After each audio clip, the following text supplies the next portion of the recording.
I first bring my dad to the hospital, it was they say it was a low sodium. Alright, so I bring him to the hospital, walking and everything, and he was in the hospital for a little bit.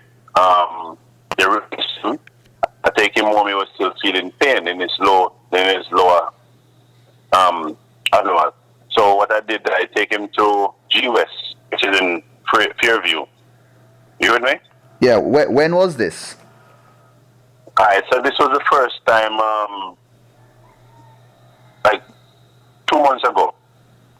Okay. I don't know if it was in the hospital up until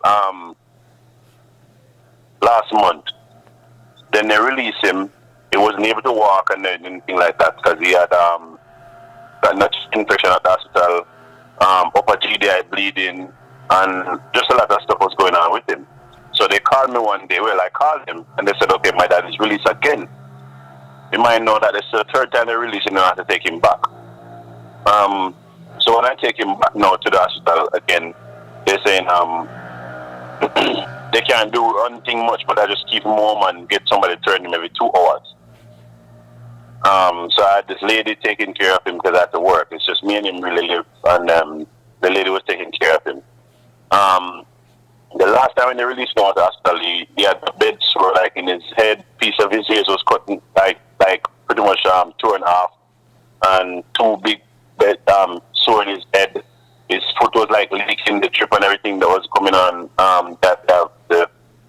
The drip in his foot, so his foot was swelling like really big. And then so last week Wednesday, it was the first. I left work and when I came home, he wasn't doing well, so I decided to take him back to the hospital, but I didn't want to go to Cornwall Regional because of the situation he was in before. And then because he was after what was a seizure or something, a stroke or something.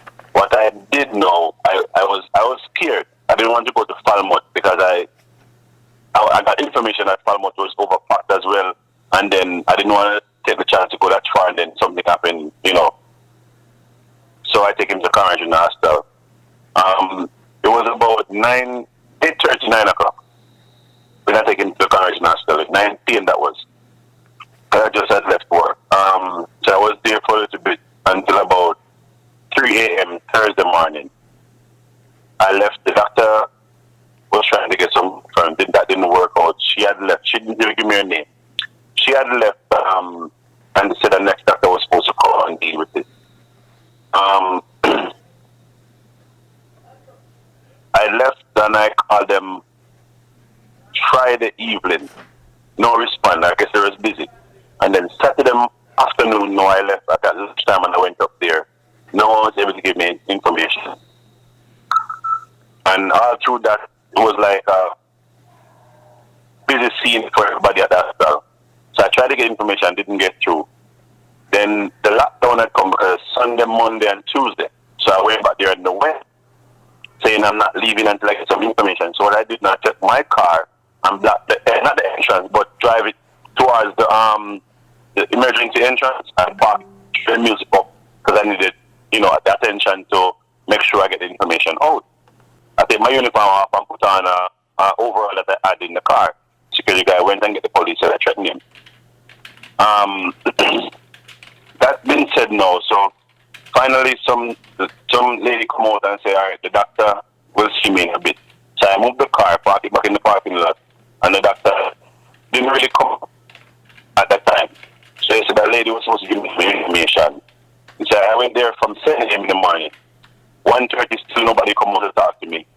2:30 still nobody come out to talk to me. It was after 3 now when the lady come and say, okay, well, the doctor wanted to see me. Then my sister come in same time, so we both went and talked.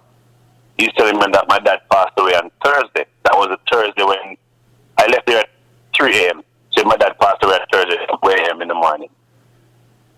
Okay. That's when I had the information said my dad passed away. So they didn't call, so he's saying he's sorry for the he didn't reach out to me and all kinds of stuff.